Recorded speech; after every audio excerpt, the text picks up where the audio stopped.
Hello, this is Reverend Don Lewis coming to you from the beautiful metaverse and more specifically beautiful Danville, Illinois, homeland of Correllian tradition and of Gaia Thrift, where I am broadcasting from today. And welcome to Midday with Reverend Don.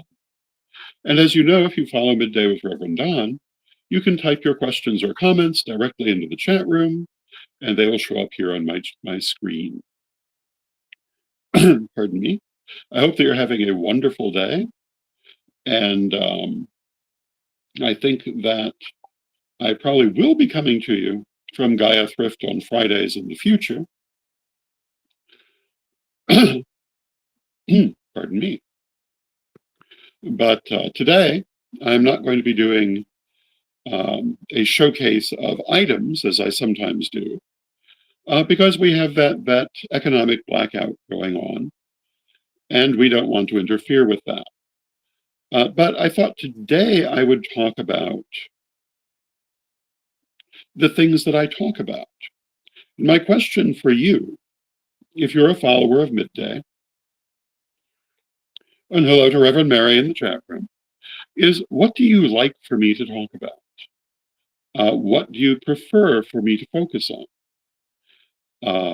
Chances are low that I will focus on any one thing exclusively, but if I know that people want to hear certain things, I will certainly focus on them more. Some of the things that I talk about are metaphysics. Almost any subject in metaphysics I have probably already covered once and will undoubtedly cover again, but some people really like to get into things like psychic ability, spellcraft, ritual, all sorts of different aspects of metaphysics. Hello to Janet Winston in the chat room. It's good to see you, Janet. I also talk about my life experiences, interesting people I've known, interesting things I've done, because I have, for better or worse, had an interesting life. And for the most part, for better. I have to say it's been a very instructional life, but then that's how life is meant to be. And I've learned quite a few things, and sometimes I like to talk about that. And of course, I also talk about leadership and skills that I think are important to leadership, having spent most of my life in a position of leadership, still basically being in a position of leadership, despite being retired from the office that I have filled for most of my life, though retired in office. And Reverend Mary says she would like to hear more about how to apply metaphysics to daily life. You know, I think that is a very important point. So I'm glad to have that suggestion because, you know, it's good to talk about metaphysics, but if you don't know how to apply them to your daily life, it's not a big help. And the truth is, everything in metaphysics should be practical and applicable to your daily life. Otherwise, what's the point? I always like to say that if your magic isn't going to help you when the car is skidding off the road, why have you studied it? But this is true of metaphysics in general. It needs to be helpful when you need it. And, you know, I usually have a routine I go through in the morning to manifest what is ideally going to be a good day. I recommend that highly. Oh, and Mary says, also, your very interesting life. And hello to Renee in the chat room. And Mary says, what if you had spent your life shuffling paper somewhere? Well, I think I'd be very, very much less fulfilled if that had been the case. I certainly have had an interesting life full of adventures and misadventures, witch wars of every description.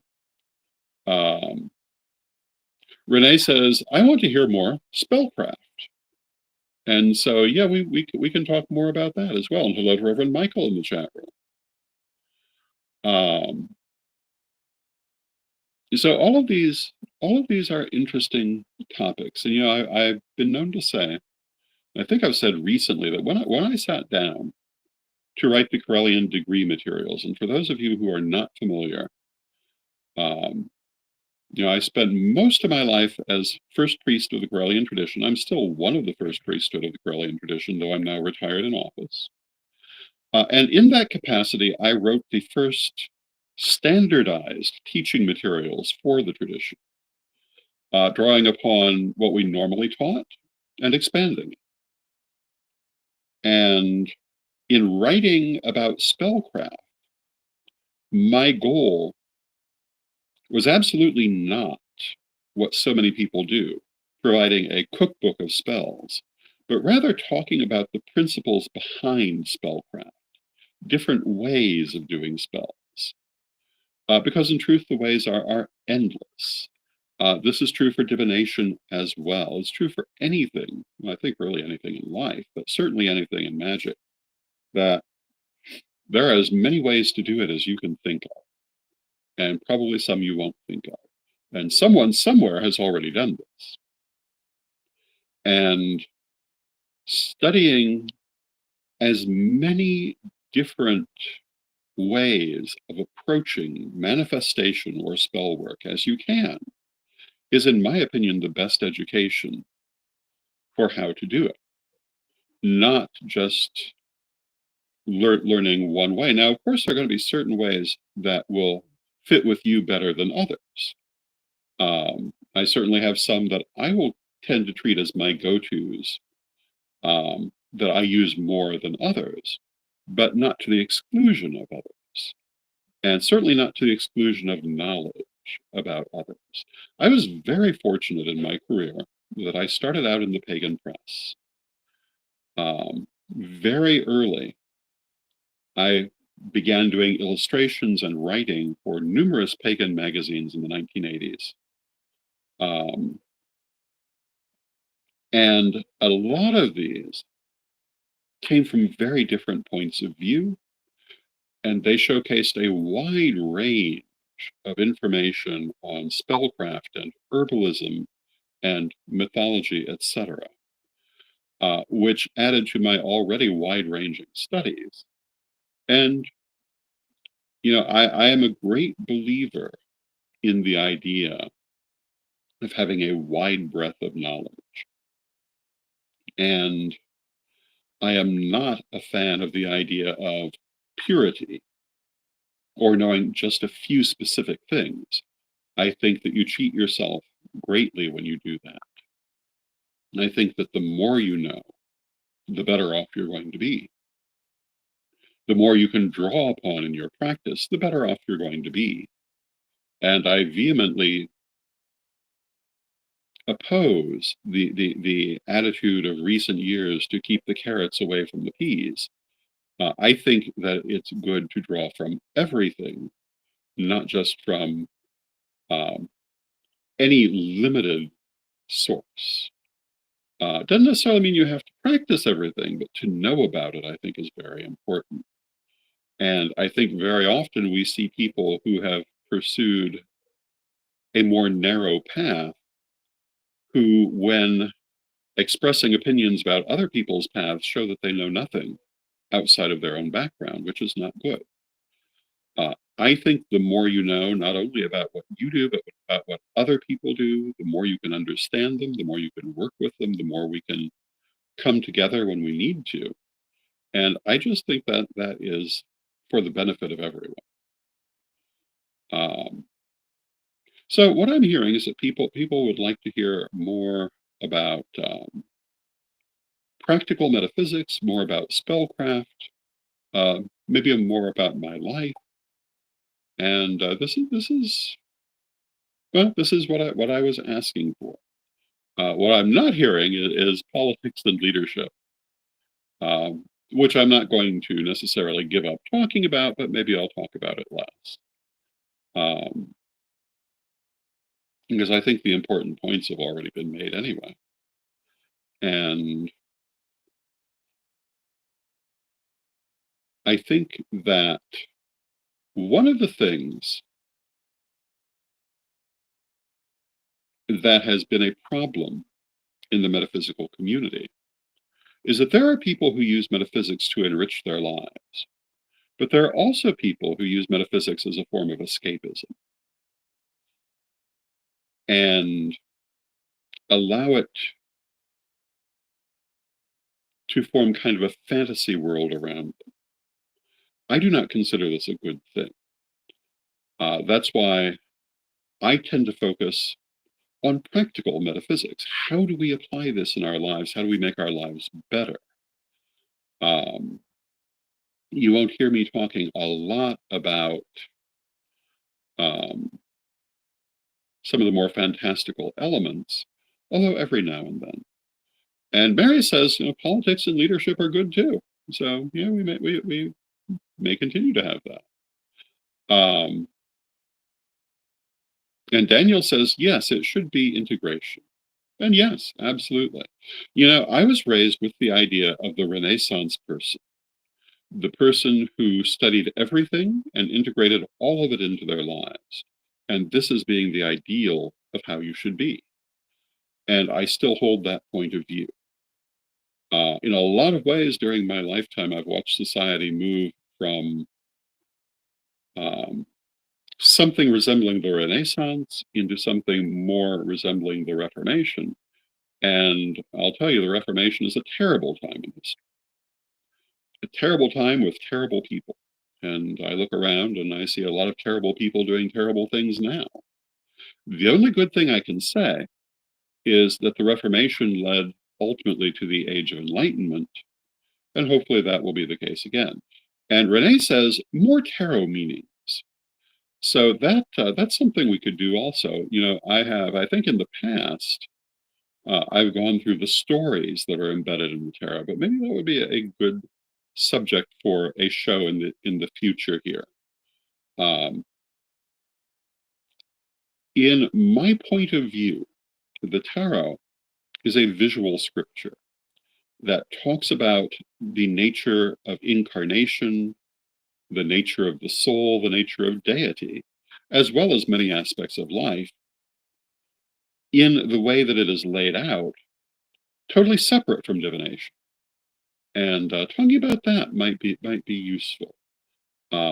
Granted, this is more obvious with some tarots than others, and there are different ways of interpreting it, but they can all be used this way. And it's the major arcana that reflects that universal story.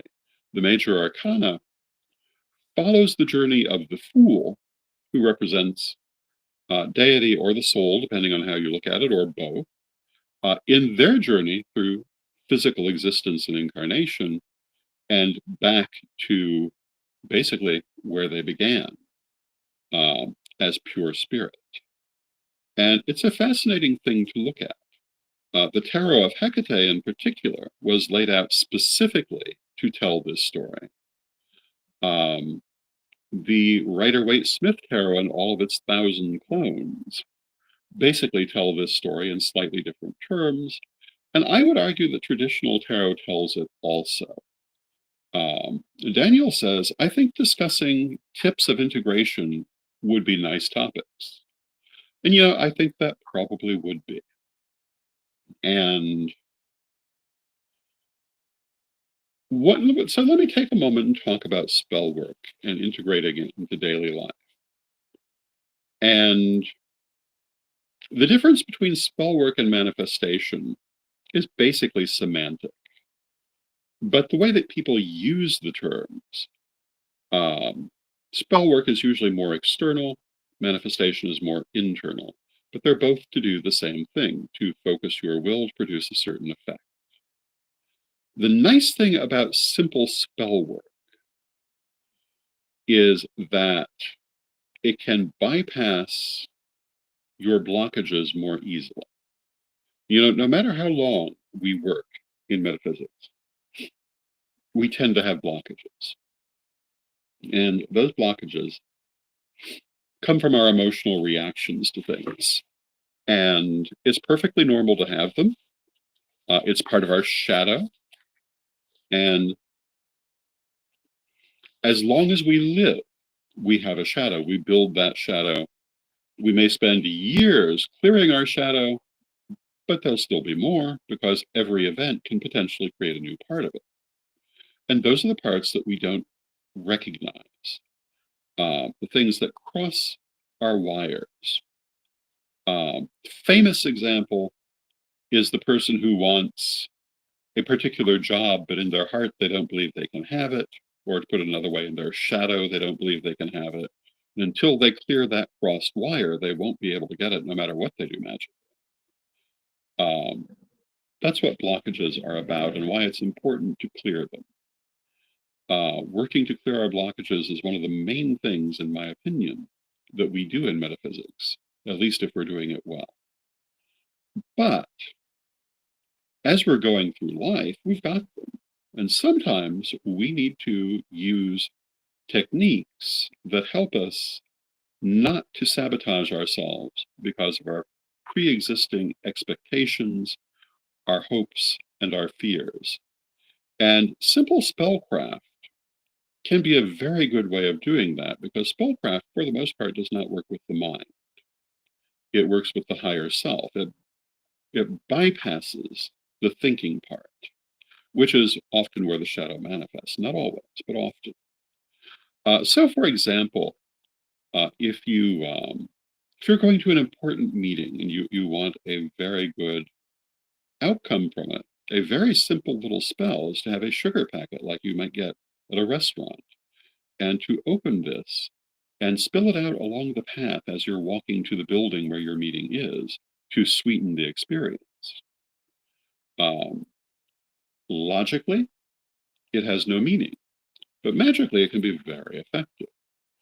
Using a particular incense can do the same sort of thing.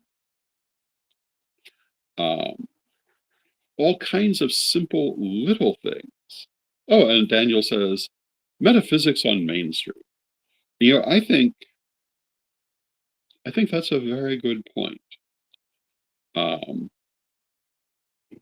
Daniel says, that's a good way to put it. Daily alignment with the help of the energy raised by a spell. Absolutely. The idea of metaphysics on Main Street really speaks to what my focus has always been. And yes, I love the fancy robes and the beautiful altars and all of that. But at the end of the day, we live in a particular place in the world in a particular time, and we must be active there as well. Our magic must be part of our daily lives. It must be part of the world we live in. I think that's going to be even more the case in the future. And, I always come back to that story of the early pagan spirit gathering where they had armed protesters. And the several hundred participants ran off and hid in the woods and let Selena Fox and a couple of other people go deal with the armed protesters. And why I don't think that's a good reaction. Granted, they were able, Selena and her associates were able to disarm the situation. They were able to solve it effectively. But, if you go run into the woods, you're basically handing off responsibility for your outcome to someone else. And also, if it goes badly, you're going to be alone by yourself in the woods, basically a sitting duck. I think we need to be far more on Main Street, standing together and watching each other's back. Granted, that is not a pronounced quality of the pagan community, but maybe it can be in the future.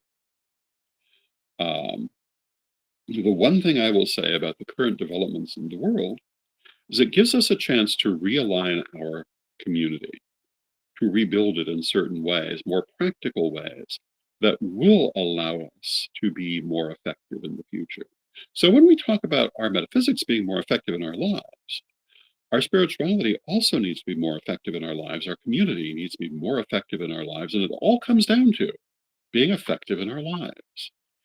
If we cannot use these things to make our life and our world better, then they're not really worth anything. If you're only doing this because you enjoy reading the book, but you never apply the information from the book, you're missing the joy of the experience. I sometimes run into people who are amazed when they find out that these things really do work. And yes, it is amazing. But the earliest, the earlier you start applying them, the sooner you'll know it, and the more you can transform yourself and your world. And that, to me, is what it's all about. And Daniel says, Main Street Universe, shameless future plug. And that, of course, is Daniel's podcast, Main Street Universe. And but that's really where we all want to be. As we look at the changes going forward under Project 2025, um, being present in the here and now to have an effect in the here and now is more important than ever. It doesn't do us any good to be sitting back and arguing over non-essential points of opinion when things are happening in the world that need our attention. I will take a moment for a little political discourse during today's broadcast and say that one of the things that a lot of people are misunderstanding, a lot of people think they're seeing a fascist system come to power. That is not what you're looking at. You're looking at an oligarchy coming to power, or if you prefer, an oligarchy. Same word, different pronunciation. What is the difference between fascism and an oligarchy? This is very important.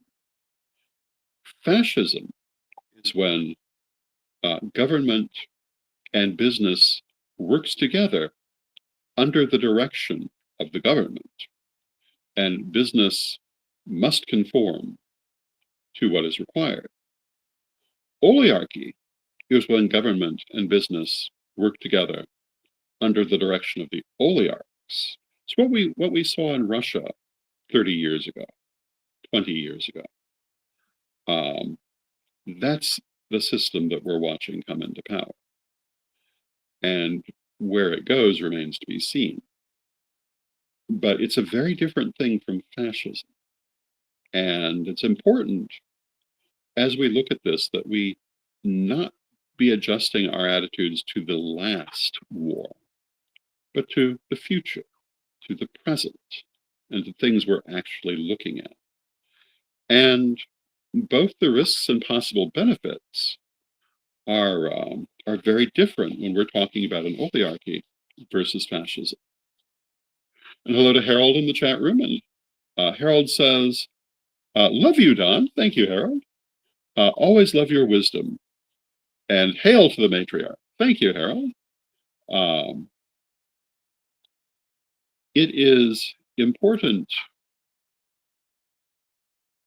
for us to understand what we're looking at, to not deceive ourselves in what we're looking at, in order to adjust our own actions. I was talking yesterday about actions, and why it's important that we choose actions with actual effects, regardless of where we stand in the spectrum.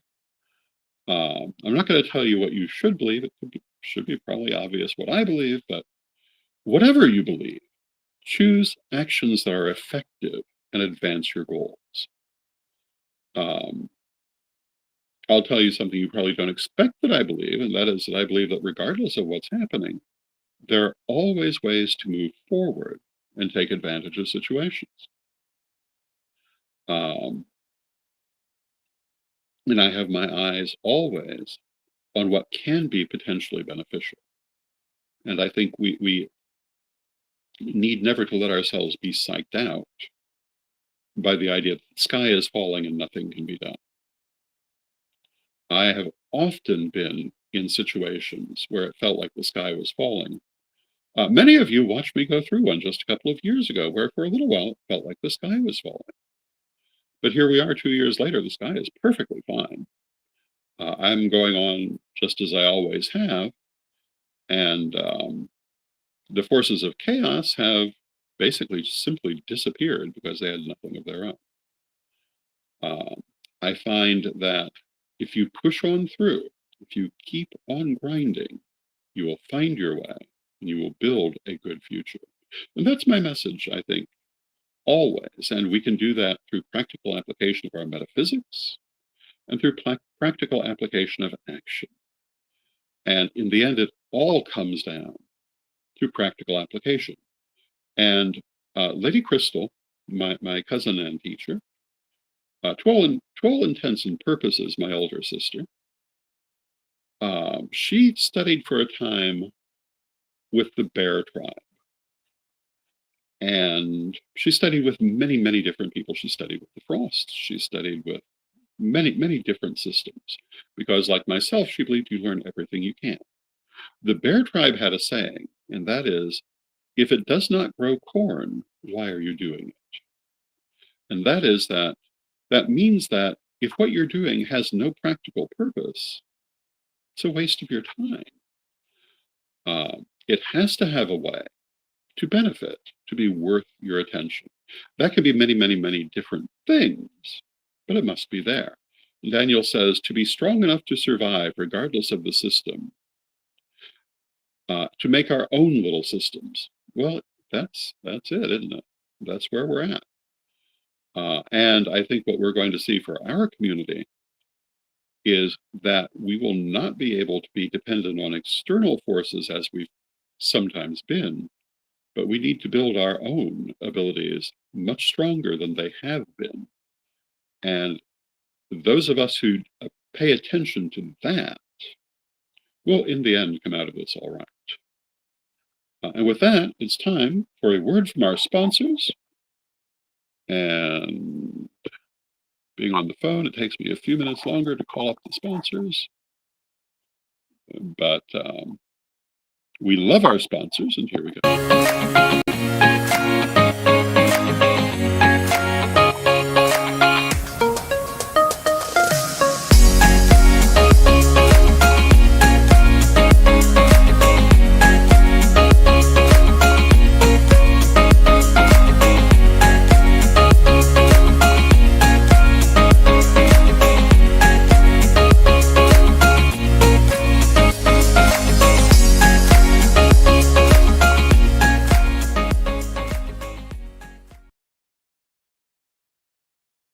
Ready to unlock the secrets of the universe? Join me, Rev Don Lewis, for my metaphysical and magic auctions at Gaia Thrift at whatnot.com.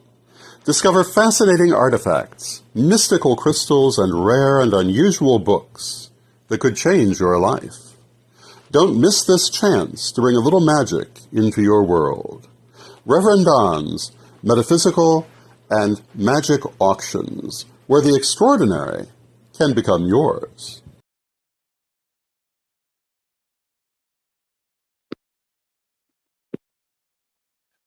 And thank you to our sponsors, Equinox Learning Hub and Rev Don's Metaphysical and Magic Auctions. Our next auction will be 1 week from today, March 7th at 7 p.m. Central, and we will be auctioning specifically metaphysical objects, and it will be very cool. And next week I'll probably be talking about some of those. I hope you will join us.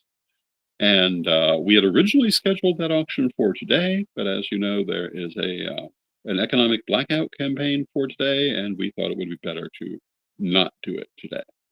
So thank you all for joining me. Thank you for responding to my questions about what you would like to hear, and we'll keep going. And I will be back on Monday. And now let us close with our prayer, as we always do. Divine Mother Goddess, Divine Father God, beloved ancestors, we thank you for all that you do for us in our lives, and we rejoice in this walk we walk together, and we ask you to help us to always find ways to improve ourselves and improve our lives. Help us to take the many things life offers us and use them to make our lives better in practical ways. Beloved Mother Goddess, beloved Father God, beloved ancestors, we thank you with great love and knowing you are always with us. Still, from respect, we thank you for your presence, and may you be blessed now and always. May you be blessed now and always. Thank you for joining me, and I will see you again